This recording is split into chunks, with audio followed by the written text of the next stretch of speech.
What is up? What's up?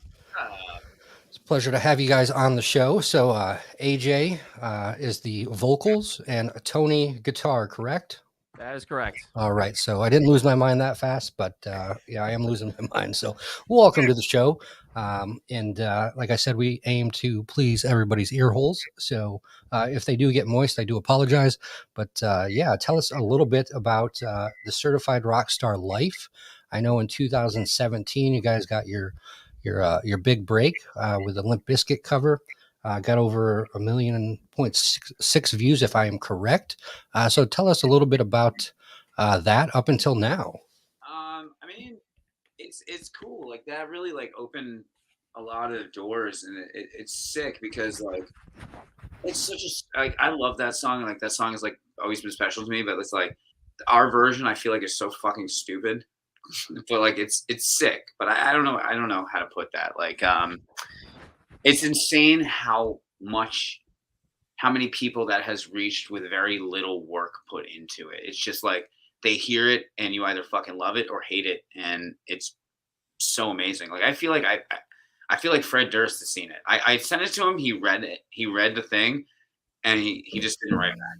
So maybe he watched it. Maybe he didn't. Who fucking knows? Maybe somebody showed it to him. Who knows? But it's about to hit 1 million on Spotify, and that's insane because I came out in 2017. Who the fuck is listening to that? Right.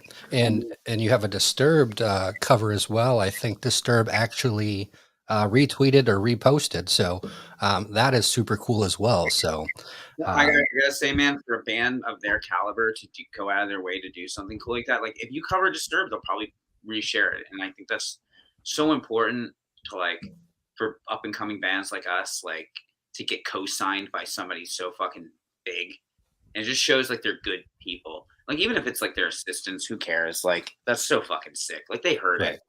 I showed Johnny Christ our cover of actually I showed Johnny Christ and I showed Zachy Vengeance our Avenged Sevenfold cover, and they were both like, "That's dope, awesome, man, keep it up." And it's like you don't have to watch that. Right. You don't have to listen to it. It's just rad that those guys are like, "Cool, man, yeah, fuck yeah, thanks for covering our shit or whatever." Yeah, actually take the time and, one, listen to it, two, enjoy it, three, give you a response and say, hey, that's badass. Um, Yeah, on the, the caliber they are, they're obviously touring all over now, again, now that COVID is kind of gone. But 2018, you came out with the EP, The Hunger. That did super well as well. You got over 400,000 streams on that, and you were nominated for, or you were recognized in. It's I'm drawing a blank right now. Was it a magazine or was it no the metal charts? I think it was, wasn't it? yeah, it actually charted, which is our song "Dissonance" actually charted, which is insane to think about. Like a song like that did so freaking well for again, like it's an anomaly. Like you can't explain how these things happen. Like people just attach themselves to your music, and it's wild. The internet's wild, man. I was talking to Alex Rakoskis from formerly of Atreyu, who's like one of my good friends now. Like I love that dude. Like that is one of the most realist motherfuckers in all of music. And he was like he was like you've only been a band for a couple of years. He's like, how are you doing this? And I go, dude, I don't fucking understand. He's like, I came from the days when we had a flyer on cars and shit like that. And he's only a couple years older than me, and he was just like blown away at the numbers and like the response that we get. And it's like, dude, nowadays it's, if you have something sick and you believe it so strongly in it, it'll find its way. Like the universe will find its way to like to get it to people. And now we have the capability of talking to the entire fucking planet. Absolutely. There's people in India who fuck with our music, and that's insane, dude. Yeah, First, my I'm so sorry. my biggest so which is what is crazy about the podcast. We're streaming live on Facebook, YouTube, and Twitch right now. But I edit it and then I post it to all major podcasting platforms. And Belgium is actually my number one downloaded area, which is super cool, but super different. Kind of like you said, India. You're rocking out in India, and yeah, so it's just pretty cool to see how the universe works and how everything can kind of spread, like you said. So I think out of curiosity a little while ago, AJ, you and I checked our Facebook analytics, and obviously, the top, like it breaks down your top countries in terms of where the followers are. Obviously, the number one is US. I forget what number two was. It was something like a crazy, unexpected. Like it wasn't Korea. It was like Iran or something. Yeah. It was super weird, but it's crazy to think that we have that kind of that kind of reach, and it's nuts to think about. Yeah, like we're just a couple of dickheads from like South Florida. Like it's insane. Are we? I'm so sorry. Are we allowed to curse? Yeah, I mean, I curse all the time. I Okay. mean, we hung out a little bit at Kraken Fest. You know me. So, Yeah, um, that is true. I just want to make sure, like, I have respect for your show. yeah, it's I have explicit on there, so they can't yell at me. So, Yeah. but yeah, I like you said, Tony. It's just crazy to see how it kind of spreads and the different areas that it pops up. So yeah, I had the pleasure of meeting the band Werewolves at Kraken Fest. We will not get into some of the stories that happened because I do not want to get them in trouble. But anyway, Oh, you're in our new music video. am I? Yeah, you made it in. Remember how we had that crew following us all day with Uh-huh. cameras? Yeah, we were making a music video. Oh, nice. Okay, damn, I made it. All right, guys, I quit. No, I'm just playing. That's rad. Yeah, let me know when that comes out. I'll definitely check it out. But Soon, we're talking with our management right now, and we're planning. We're planning like it's nuts, dude. Like I wish I could talk so much about everything that we have in the works right now, but I'm my life is about to change so dramatically, and I'm so excited about it because things are about to be different. Like I can't even fucking talk about. Like Tony knows what I'm talking about, dude. Like our lives are about to fucking change. as We they should. So we just got back from Cincinnati, Ohio. We met up with you remember the band Danger Kids? doesn't ring a bell. If I heard some song, We're yeah, heard of working something. right now with Alex Ash from Danger Kids, and we went out to go write songs with him and have him produce them, and we made some stuff that like, dude, I hate saying this, but like, because it doesn't sound anything like that band, but like, dude, we're the next Linkin Park. Like, I don't even know how to fucking tell people that. Like, it's insane. Like, I'm on like such a crazy energy right now, and such a high. We basically wrote 6 songs in 6 days, went out there with no material whatsoever, and we came back with stuff that bands could spend years working on and never come close to what we made. We slept on fucking air mattresses. We we just didn't sleep. We stayed up fucking all hours of the night just writing and recording, and we made something just so fucking special. And I cannot wait for everybody to even hear one song from this, because I'm fucking telling you, like it's nothing like anybody has at all, fucking at all. We're not even the same fucking band, dude. We're so much better. Fuck.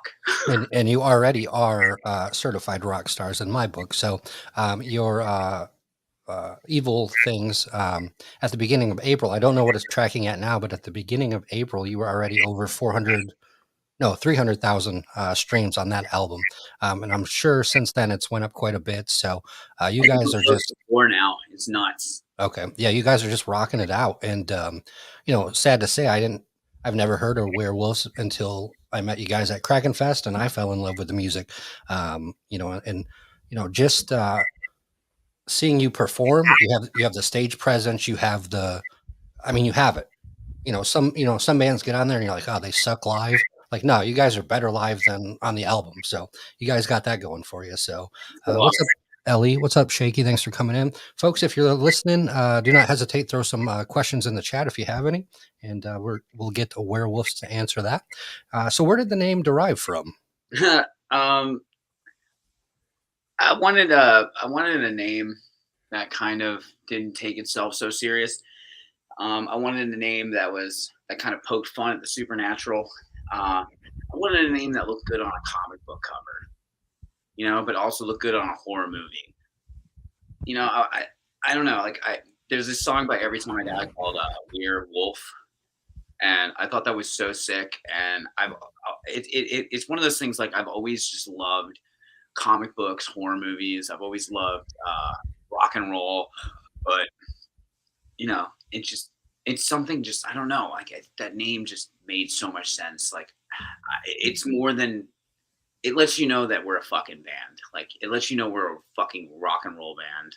And it's a weird name. It's hard to pronounce because I'll like meet people and they're like, oh, werewolves, and I'm like, no, it's we're, and they're like we are, and I'm like, no, I mean like yeah, but no, it's we're.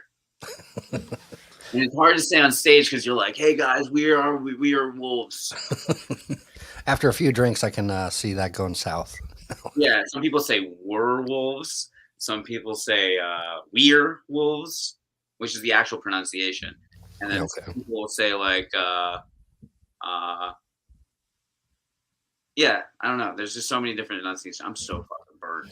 Yeah, and I like I like your theatrics, with the paint and the face makeup and different things like that adds another element. And speaking on horror, I love horror as well. And Oh, crazy story, my dad went to school with the midget that played in Chucky oh, out of Plainwell. So another thing I forgot. Another thing that played a key role in the name is that when I was a little kid, my parents showed me, because they could see I was starting to gravitate toward horror. I'd always go in the horror section and ask for movies. And my dad was like, one day he goes, "You want to see the craziest horror movie ever?" And I was like, "Sure." And like him and my mom agreed upon it, and they sat down in the basement with me and they watched it. And it was American Werewolf in London. And American Werewolf in London to this day is like my fucking go-to. That's my favorite fucking horror movie of all time. And the scariest fucking thing on the planet is that werewolf. And just to be able to have that fear attached to humor, in my right. opinion, and brilliant wordplay is why I fucking love that name. And I remember my guitar player Jeremy, who's not here. When I first told him that name, he was just like, I mean, "That's stupid, but whatever, man. Like, I don't care. It's kind of cool." And then one day, I remember I explained everything to him, like how it's a name that doesn't take it so seriously. Like we are a bunch of dudes who don't take ourselves so seriously, but we fucking make music that we think is the fucking shit. And he was just like, I fucking like that name now. And I was like, yeah, dude, it's fucking rad. Like it Yep. looks cool just in this fucking text. You have AJ the Affair of Werewolves. Like that's so sick. Right. That Yeah, name. dig it for sure. And so I didn't gravitate to the horror section. I gravitated to the booby section. So I got kicked out of a few movie stores when I was a kid. But anyway, I was a big fan of Chucky. I grew up on Chucky, and I could watch Chucky over and over and over. But I tried watching X-Files as a kid, and it scared the shit out of me. Don't ask me why, but I couldn't watch the X-Files. X-Files is my favorite show, dude. Real Yeah, talk. it would creep me out. Fuck And I'm X-Files over and over and over and over again. Like that's a perfect TV show. Can't fuck with that show. I didn't fuck with it. I turned it off because it scared the shit out of me. So I was like, nope. My Dude, parents work late. So. it. Like it holds up. It like stands the test of time. That's a brilliant TV show. Yeah, as a kid, my parents worked late, and I was like, I'd hear creaking and all. Nope. So I've never, even as an adult. I mean, I can watch it now, but I've never went back and watched it. So Dude, I'm gonna take your word for it. Please do me this favor and go and watch the X-Files. Like, please, I beg you. I would love to talk to you about X-Files episodes. I know them inside fucking out, dude. Okay. Yeah. Maybe I'll do that. That would make me so happy, dude. Do it for me, please. All right. So so I have watched it. I'll tell you a scene in one of the shows or the episodes, just so you know I'm not bullshitting you. Yeah. So you guys had recently some pretty big concerts that you guys went out. You toured with Escape the Fate, Red Jumpsuit. That's a tongue twister. I can't say it. Red Jumpsuit. We'll just say that. You guys have toured with Attila previously. So what else is in the works? Any more tours coming up? Shows? We've actually. We haven't toured yet. We just opened for them for the one show that they were in West Palm. Okay. But yeah, Escape and Red Jumpsuit was not this past weekend, but the weekend before. Then it was the Used, Story of the Year, and Anne Berlin, and a couple other great bands back in February. I just want to say something about Escape the Fate, and I want everybody to know it. And I know that like they can't play it anymore because of Ronnie, but like Escape the Fate, that first fucking album, is one of my all-time favorite fucking albums. It is why I do what I do. Like if that album didn't exist, we told that to Max Green, who's in Violent New Breed, because he would play bass on that first record. And like that album changed my fucking life, dude. Like I love that album so incredibly much. And to be able to be in a room full of those people is just insane. Like him and Robert, like when I met Craig, I gotta say this. I want everybody out there to know if you love Escape the Fate and you want to go meet Craig Mabbitt, and of any fucking body I've ever met, next to Shane Told, and of anybody I've ever met in this industry, is quite possibly one of the fucking nicest and coolest and just laid back and welcoming people you'll ever meet. Shane's the same way, but not like Craig. I'm talking about Shane from Silverstein, but Craig Mabbitt is just such a fucking awesome human. Like, I've loved Escape the Fate since I was 12 years old. So that show is definitely a bucket list item for me. And 2 years ago, before I even joined this band, I saw them right before lockdown, actually, with Falling in Reverse and The Word Alive. And when I met Craig that night, when I met them that night 2 years ago, I was in another band, and I still am, but I gave him a business card for my other band, and I said, one day I'm going to be sharing the stage with you. And 2 weeks ago, that happened. And I go up to him and I go, so 2 years ago at Revolution, he goes, I remember you. And I said, I told you one day I'd be sharing the stage for you, and tonight I'd be sharing the stage with you, and tonight I just opened up for you. He hugged me for like 20 straight seconds, and the most like big brother voice ever goes, dude, I am so fucking proud of you. And it's like bucket list item for me right there. He's just one of the nice dudes. That's I all. walked up to the dude, and before I even opened my mouth, he pointed at me and went, AJ, right? And I was like, you're the coolest person. Like, yeah, and there's not really an in between. I find in the industry, they're super cool or they're a super dick. There's not really that in between where they're like kind of cool. So 100%, 100%. But even if they're a dick, you should just never like fucking talk about it. Like there's Right. like a handful of fucking people that I've met in bands that I'm like, I'm never gonna say anything about it. Like I'm just not. I met some fucking straight up like dicks. Yeah. That's it. You keep it. I always tell the band, like, keep everything off social media and don't say negative things, because you don't need to put that in the universe. Like, don't be negative. There's no reason to be.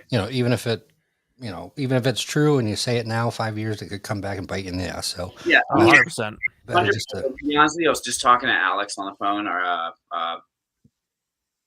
producer, and I said to him, like, basically, like, we were discussing a song that we're about to write, and I pretty much said to him, like, anybody who pisses us off, let's just turn it into fucking music, because that's badass. The only way you can really annihilate somebody is positively.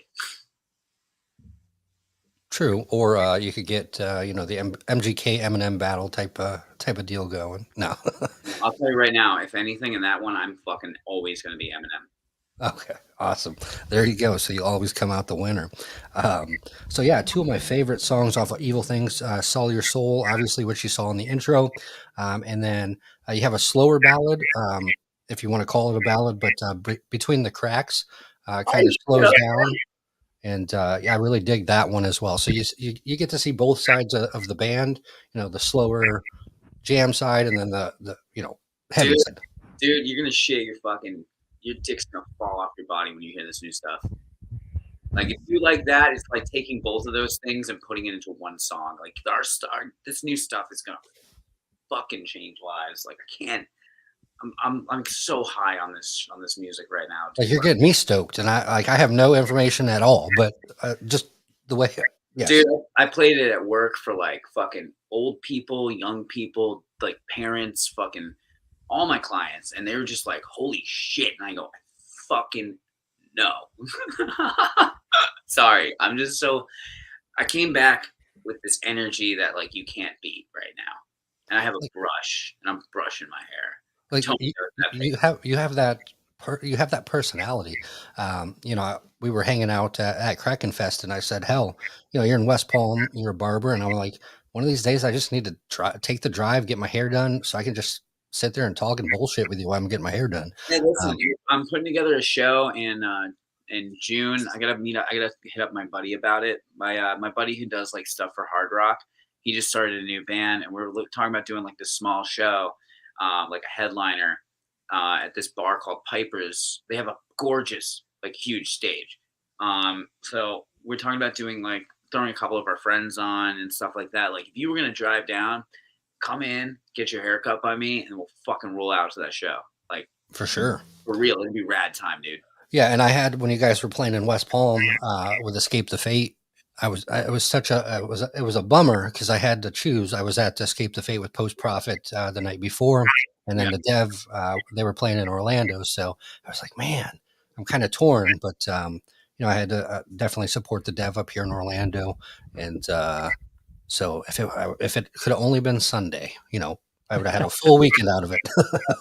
Don't even worry, man. Like I'm telling you this right now. Like just I know I keep hyping shit up, but like if you like our live show now, like this It's music, all up from here. It's all up from here. and this music that we made makes everything up until this point seem like a high school band. And this stuff is gonna make has so much movement and such beauty, and so much fun. It's nuts, man. It's fucking the power music has, and it can make you feel and make you move. It's not. It's insane, dude. It's insane what you can do with with guitar and some vocals and some drums and bass. It's just insane. Yeah, and music has gotten me through my darkest days. I say that all the time. Music is probably the reason I'm still here. I mean, that's kind of blunt, but I think a lot of people relate to that and can relate to that. So, um, Well, this whole new record's all about mental health. Like it's just we all went through something as an entire world together. Like we went through a fucking lockdown, and we went through a virus, and we went through chaos as a society, and we just got rocked so hard back and forth with politics and this sickness, and it's insane, dude. Like, and it's hard not to want to take that feeling, that guttural, gut wrenching, like loneliness and emptiness, and not want to put it into something. right. Like, there's a song on the record. Tony, do you mind if I talk about it? Go ahead. Go ahead. I know it's personal to you. I mean, I can talk about it if we're gonna disclose some information. Yeah. So there's a song on the record that we wrote for his brother, and if Tony feels comfortable enough, like he can talk about it, and then I'll take over at the end and explain why this needs to be on there. So back in 2018, my brother attempted, and I started writing the initial hook for this song at the time when I didn't know whether or not I was still going to have a brother, 24, 48, 72 hours from then. And thankfully, he was able to recover and he's still alive. And for years, I sought the right outlet to put that into, the most powerful song that I could. And when I joined back in, it was April of last year, I had a feeling like this was going to be that outlet. And we finally had the opportunity to start writing, and I brought it to AJ and I said, this is what I have. This is what I felt. AJ will always be like, hands down one of the best lyricists like you will ever meet.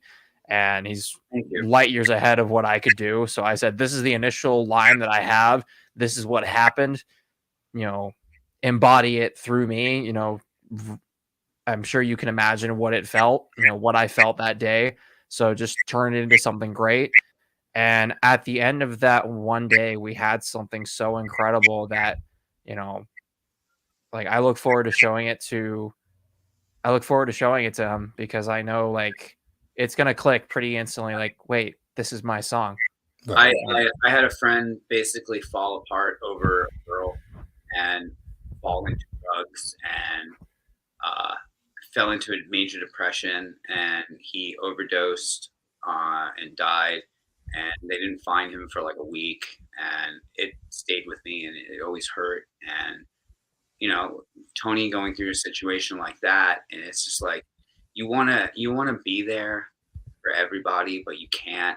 But music can do that, and it's like this song is, I wanted to make something with him because like he showed me these lyrics and I was like, it kind of comes off negative, and I was like, but if we do it this way, it's kind of like everything that you wanted Last Resort to be, but it's not.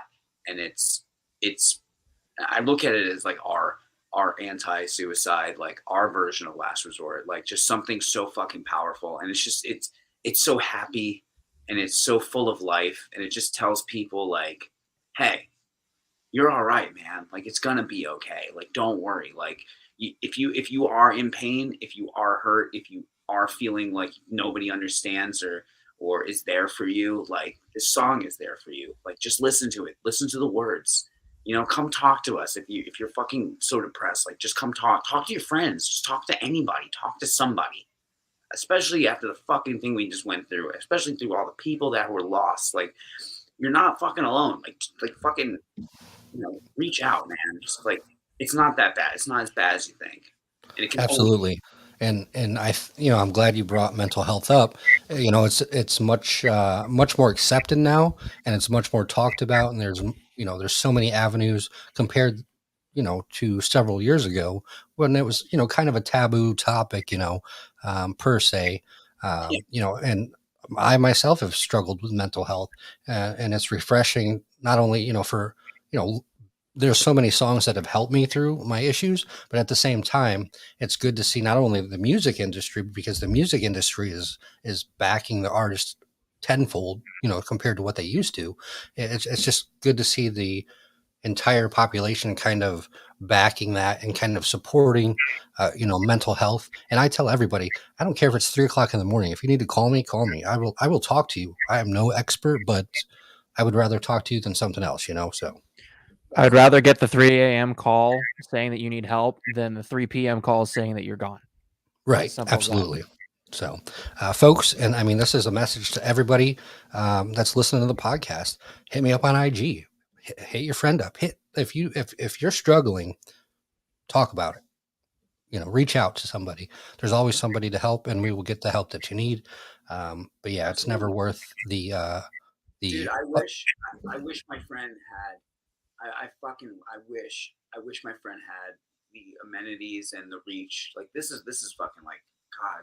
It's like 8 years ago. Like 8 years ago, there was nothing. There was like the suicide Right. prevention hotline and like maybe like hope for a day, but there wasn't as much as there is today. There isn't as much positive uh like stuff out there. There isn't like there wasn't betterhelp.com that can put you with fucking therapists. Like Right. it's insane. Like I mean, like we haven't even begun to scratch the surface, and mental health in this community is like in this world is still not the best that it could be, but it's one of those things like the music is so powerful that you can create something that you don't need it. Like you have this. Like we're gonna give you something that you can have. Like you can have this when you're on your lowest of low, and you just need to smile, Right. or just move, or just like I don't know. You need like the guts to say something that you can't say. Like there's some stuff that we put on this record that's like things that like you can't find the words. Like this is gonna change lives. Like I swear to God, dude, this is gonna change lives. And that's the best kind of music.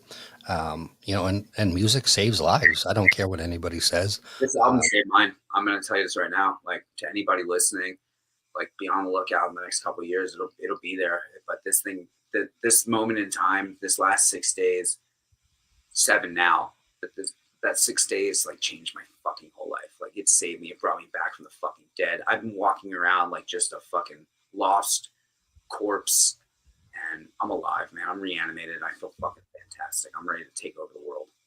And keep that energy up and keep knocking out the bangers. There's not a bad song. And you did the most recent single you guys released was the cover of Sum 41. Absolute banger. I love it. Sorry, Sum 41, if you hear this, I love it even more than Sum 41's version. So No, hang on. Fuck you, Tony. You didn't like it. I'm gonna plead the fifth on that one. Yeah, you played the fifth on that one. He was like, I don't hear it. People fucking love it. I've been getting hit up like left and right about people going like, yo, what the fuck? And I'm like, I love that song. This is the first time I heard it because I grew up as like a pop punk kid. Like metal is like a second language to me. but pop punk has always been like my fucking thing. Like, and that song, fuck, dude, that song ruled. Like that when I heard that for the first time. You remember like bands like Simple Plan and like Newfound Glory were like big, but then this comes out and it's got fucking metal riffs in it. Right. Yeah, What? it's a whole different version. Game changer. That moment, everybody started tuning just a little bit lower.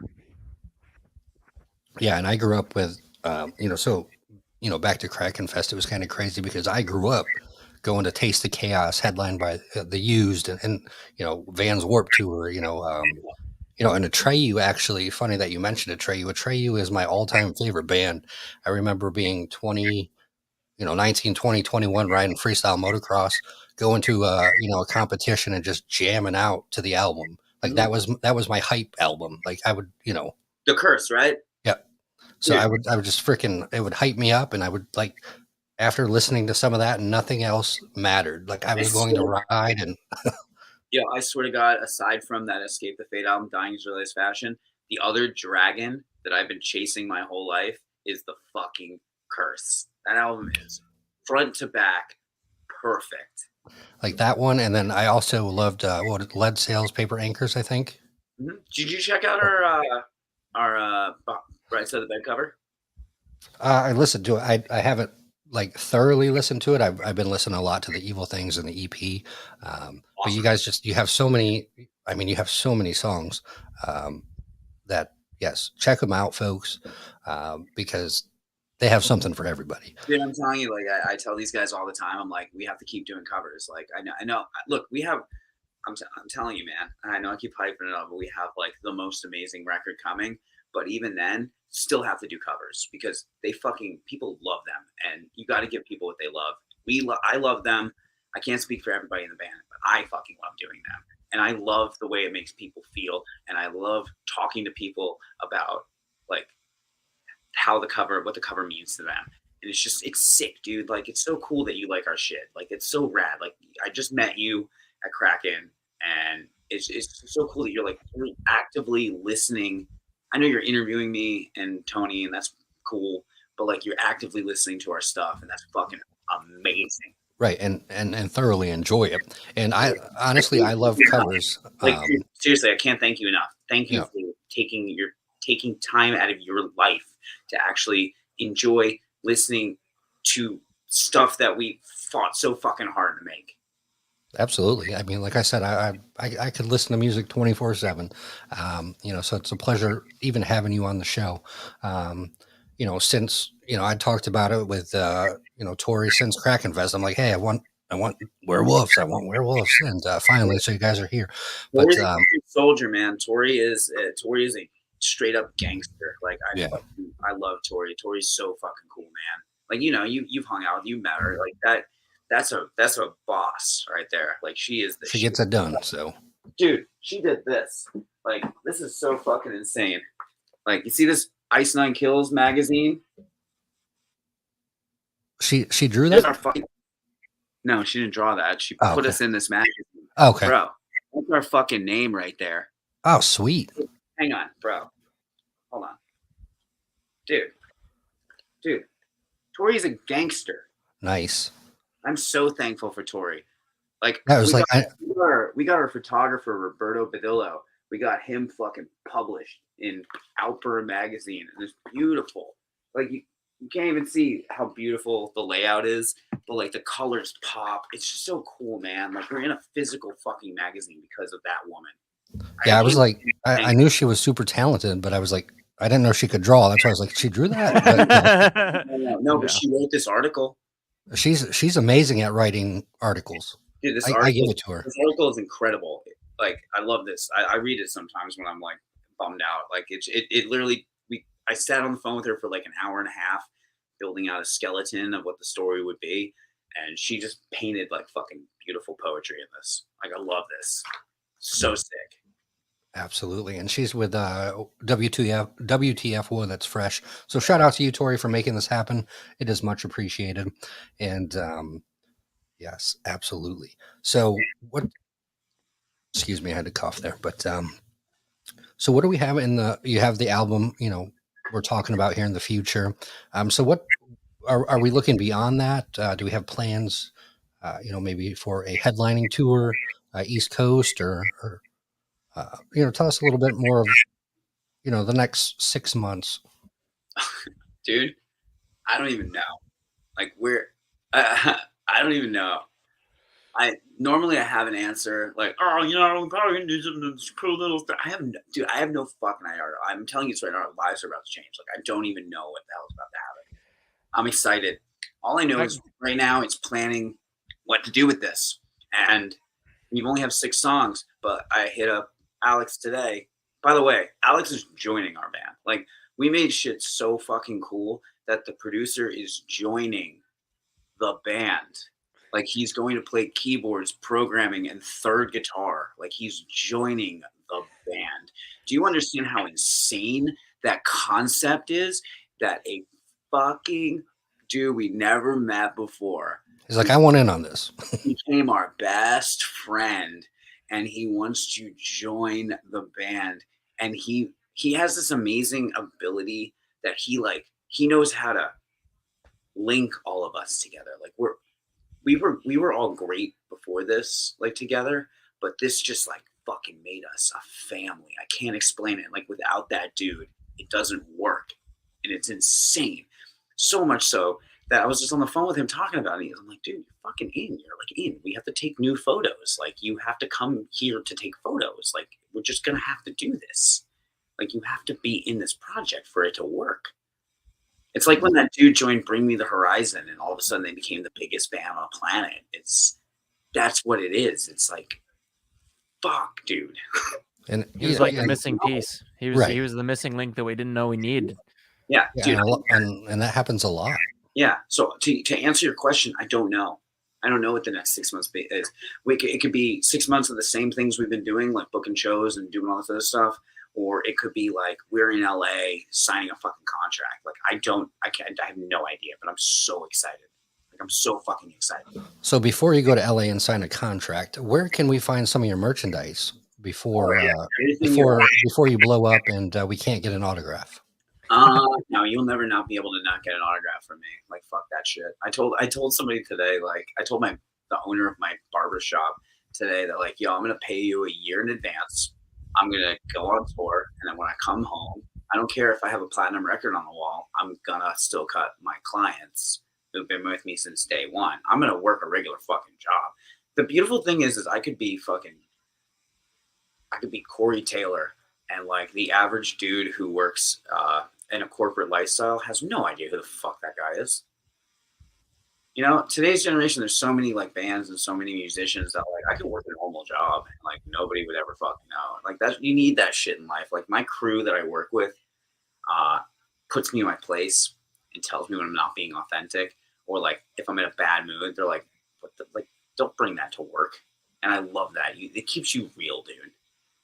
Like I can't explain that. Like I need those people in my life. I need that structure in my life. Right. It's like a little bit of accountability. Like, shut up. Like, come on. Yeah, get it together. So, those are good people to have around because there's times I need a boot in my ass. So, 1000%, dude. 1000%. But yeah, man. Like it's just gonna be cool. Like I don't know. Like we're in the planning stages of what to do next. In the meantime, I told Alex like, dude, just send me stuff. We work with Brian from Fame on Fire on those on Evil Things and like everything before that. So I'm gonna I haven't even talked to him yet. Like I'm gonna meet up with Brian this week or next week, and I'm basically just gonna show him all this material and go like, yo, you got us here. We're here. Like I want you still part of this. Please be part of this. Like I love you, and I would love to be able to have these songs, bring them to him, and write vocals with him because that kid is a genius. And I was telling Alex that today. Like we need Brian. Like Brian's the fucking man. And yeah, I love Fame on Fire, and they got their start writing covers. Bro, I showed him Plastic Heart. He had never listened to them before. I showed him Plastic Heart. His head exploded. I was like, yeah, he is. He goes, yeah, okay. And I'm like, dude, he is that good. He is that good live too. That kid is fucking awesome. Yeah, so check out Fame on Fire. I've been a fan since, it's been a couple years.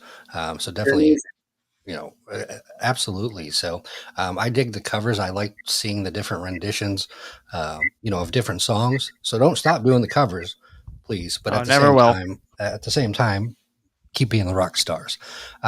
So for the fans out there that may have not have heard of Werewolves, where can we support you? Where can we find your music? Where can we buy merchandise? Let us know how we can find the band. You see that you put live with Werewolves IG at werewolves underscore. You forgot the FL. Oh, damn it. All right. So But I messed up, okay. folks. So That's okay.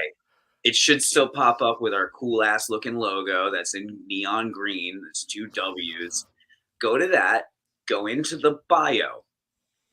There's a link tree link to everything you fucking need. Everything. It's all there. Our merchandise, you can get it all there. You can get whatever. Yeah, there it is. There it is. You did it. Hell yeah, White Trash Donnie. Everything you need is right there at that link. Click it, check it out, love it. Fucking message us. Just enjoy. Like, we made this stuff for you. We fucking fought people for you. We took bullshit for you.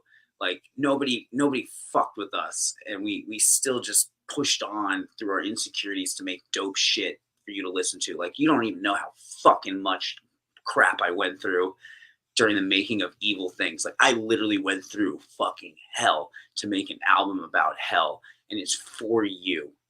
Like, I hope people connect to that record. I hope people love that record. I hope people sit there and go through the lyrics to try to find all the pieces that we took out of actual Dante's Inferno to build out this insane collection of material that took like almost 3 years to put together because of all the shit we went through and the pushbacks and the pandemic and people fucking with us. Like, it's I can't even begin to tell you.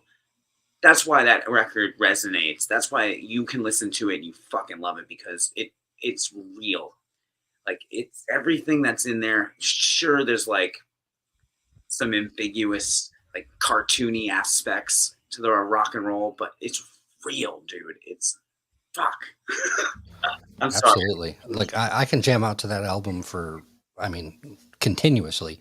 So folks that are listening on the podcast that cannot see, you can find them at on their IG at WERE wolves underscore Florida. And then you can find their link tree there, take you to Spotify, their merch, everything you need for the band.